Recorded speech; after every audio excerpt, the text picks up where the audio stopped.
दोस्तों the English lovers में हम आपको वेलकम करते हैं और आज हम पढ़ने जा रहे हैं रिलेटिव टाइम एडवर्ब्स और indefinite time adverbs. Relative time adverbs या इंडेफिनाइट टाइम एडवर्ब्स जो हैं वो ये हैं जो आप देख रहे हैं, already, yet, still, any more, any longer, no longer.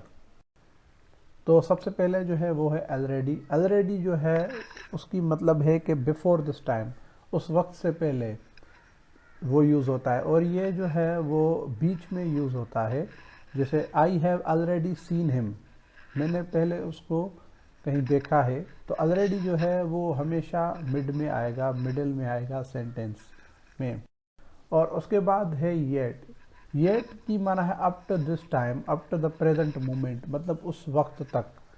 तो ये जो है वो पास्ट में नहीं यूज़ होगा, मतलब पास्ट की शो नहीं कराएगा, वो प्रेजेंट टाइम ही बताएगा हमें, और एक्सपेक्ट भी कराएगा अगर फ्यूचर में हुआ तो। जैसे यहाँ पे एग्जांपल है, I haven't seen him yet, मैंने अभी तक उसको नहीं देखा है। तो ये प्रेजेंट की जो है वो बात बता रहा है। Yet usually comes at the end of the sentence, मतलब इसकी जो पोजीशन है वो ये लास्ट में आएगा। और उसके बाद है स्टिल। स्टिल की माना है अप टू नाउ और up to the present moment, मतलब अभी यहाँ जो प्रेजेंट मोमेंट है उस तक। और ये जो है वो it shows that something began in the past, और ये बताएगा कि कोई चीज़ पास्ट में शुरू हुई है और अभी तक चल रही है, फ्यूचर तक शायद चलेगी। जैसे एग्जांपल है, ही इज़ स्टिल स्टडिंग, वो अभी तक पढ़ रहा है। तो ये अभी फ्यूचर में भी ये कंटिन्यू ही होगा। और है, Ahmed lost his job a year ago and he is unemployed. Ahmed ने जो है वो अपनी जॉब छोड़ी इस साल और वो बेरोज़गार हो गया। ही इज़ स्टिल अनएम्प्लॉयड, वो अभी तक जो है वो बेरोज़गार है।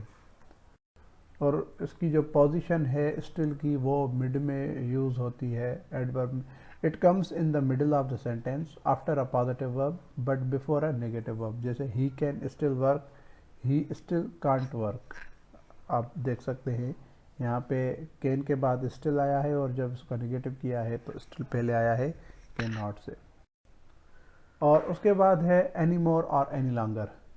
दे मीन नो लॉन्गर, इसका मतलब है कि no longer. They show that the action took place once but it has been discontinued. ये कह रहा है कि एक्शन जो है वो एक दफ़ा हुआ है और ये डिसकंटिन्यूड नहीं हुआ है। जैसे I want talk with you any more, मैं तुमसे मज़ीद बात नहीं करूँगा। और उसकी नोट जो है, there is a space between any and more in British English.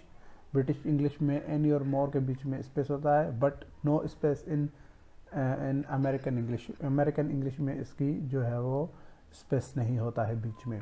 जैसे यहाँ पे they come at the end of the sentence, तो इसकी माना सेम ही होगी, यूजेज सेम ही होगा, बस सिर्फ स्पेस का फ़र्क है। जैसे I won't work there any more और एनी लॉन्गर, मैं मज़ीद यहाँ पे जो है वो काम नहीं करूँगा। और Asif want live here any more any longer, Asif जो है वो यहाँ पे मज़ीद नहीं रहेगा। तो आई होप आप में आ गया होगा। अगर आपने अभी तक हमारे चैनल को सब्सक्राइब नहीं किया है तो जल्द से जल्द हमारे चैनल को सब्सक्राइब करें, और साथ ही बेल आइकन के बटन को लाजमी प्रेस करें ताकि हमारे आने वाली सारी वीडियोस आप तक पहुंचती रहें। और उसके साथ साथ हमारी वीडियो को लाइक करें, कमेंट करें और दोस्तों के साथ शेयर करें।